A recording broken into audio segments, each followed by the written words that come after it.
Avant de plonger dans cette histoire incroyable, pensez à vous abonner à la chaîne et à activer la cloche.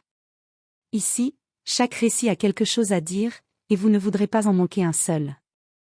Le restaurant Le Magnolia était réputé pour son élégance et son service irréprochable. Situé au cœur de New York, il accueillait chaque jour des clients exigeants, des hommes d'affaires pressés, des célébrités discrètes, et ceux qui pensaient mériter un traitement de faveur. Les murs, décorés de tableaux modernes, reflétaient la lumière chaude des lustres, et le parquet brillant renvoyait le moindre pas avec une précision presque théâtrale.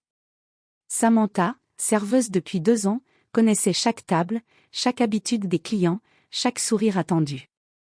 Mais derrière son uniforme impeccable et son visage souriant se cachait un jugement silencieux.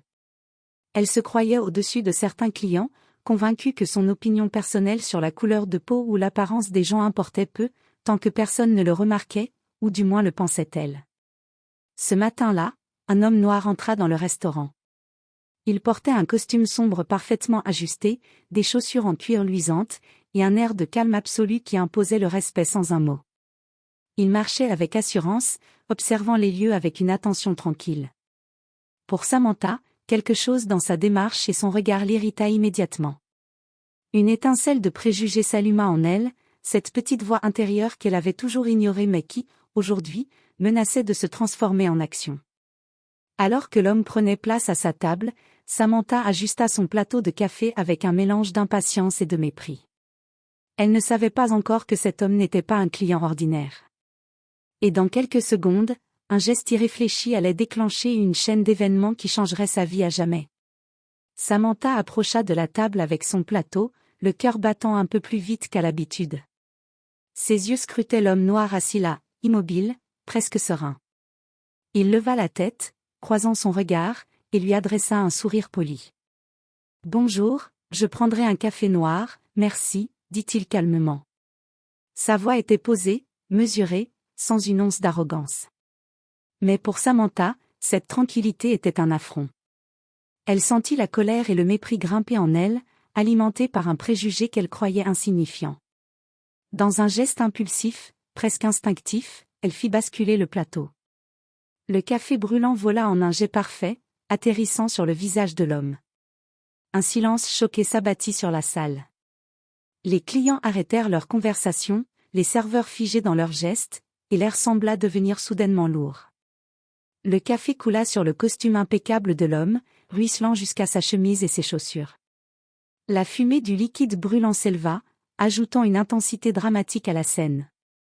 L'homme resta étonnamment calme, se tenant droit, le regard fixé sur Samantha. Il leva lentement une main pour essuyer le liquide, sans crier ni montrer de colère immédiate.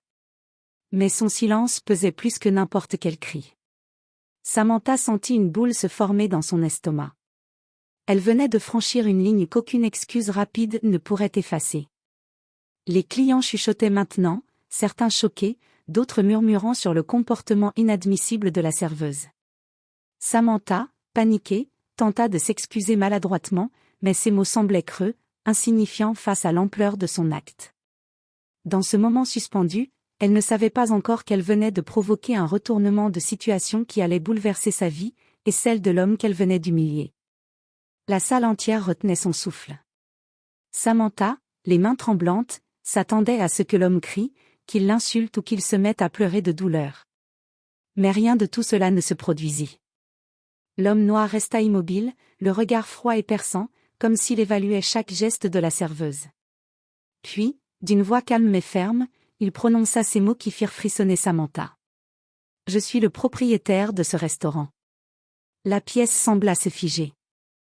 Les murmures des clients se transformèrent en chuchotements stupéfaits. Samantha sentit ses jambes faiblir. Le visage brûlé par son geste impulsif venait de lui révéler l'ampleur de sa bêtise. Elle n'avait pas renversé le café sur un simple client, mais sur l'homme qui tenait le pouvoir absolu dans cet établissement. Les autres serveurs, d'abord choqués, échangèrent des regards inquiets. Certains se précipitèrent pour aider l'homme, tandis que Samantha, figée, se rendait compte que sa carrière venait de basculer en une fraction de seconde. Elle murmura « Je suis désolée », à peine audible, mais l'homme la regardait avec une intensité qui lui coupait la parole. Il se leva lentement, le costume trempé collant à sa peau, mais son calme imposait un respect immédiat. Les clients, fascinés et terrifiés à la fois, observaient la scène en silence. Samantha comprit alors que ce simple geste impulsif allait avoir des conséquences bien plus graves qu'elle ne l'avait imaginé. Elle avait sous-estimé l'homme, et sa présomption allait lui coûter très cher. Dans ce moment de choc et d'humiliation, Samantha réalisa que le monde pouvait se retourner en quelques secondes, et que le karma, parfois, n'attendait pas. Quelques jours après l'incident, le nom de Samantha circulait déjà sur les réseaux sociaux et dans tout le quartier. La vidéo de l'accident, filmée par un client, avait fait le tour de la ville. Une serveuse raciste avait renversé du café brûlant sur le propriétaire noir du restaurant. Les commentaires allaient de l'indignation à l'incrédulité. Samantha avait été suspendue immédiatement. Son univers s'était écroulé. Elle ne pouvait plus ignorer la gravité de son geste, et chaque notification sur son téléphone lui rappelait qu'elle avait détruit sa réputation en quelques secondes. L'homme noir, malgré l'humiliation qu'il avait subie, fit preuve d'une dignité exemplaire. Il décida de ne pas porter plainte, mais demanda à Samantha de suivre une formation sur le respect et la diversité. Il voulait qu'elle comprenne l'impact de ses préjugés et qu'elle ne reproduise jamais un tel acte. Lors de la rencontre, Samantha était nerveuse, rouge de honte. L'homme parla lentement, expliquant comment ses gestes avaient affecté non seulement lui, mais aussi tous ceux qui étaient témoins de la scène. « Ce n'est pas seulement moi que tu as blessé, dit-il, c'est la confiance, la dignité et l'humanité. » À ce moment, Samantha comprit enfin l'ampleur de sa faute.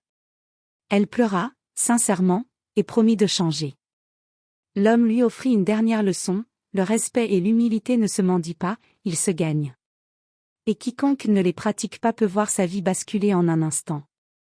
L'incident devint une histoire racontée dans tout New York, non pas pour humilier Samantha davantage, mais comme un exemple puissant: le racisme et la présomption peuvent coûter cher, et la dignité, même face à l'injustice, est une force que personne ne peut ébranler.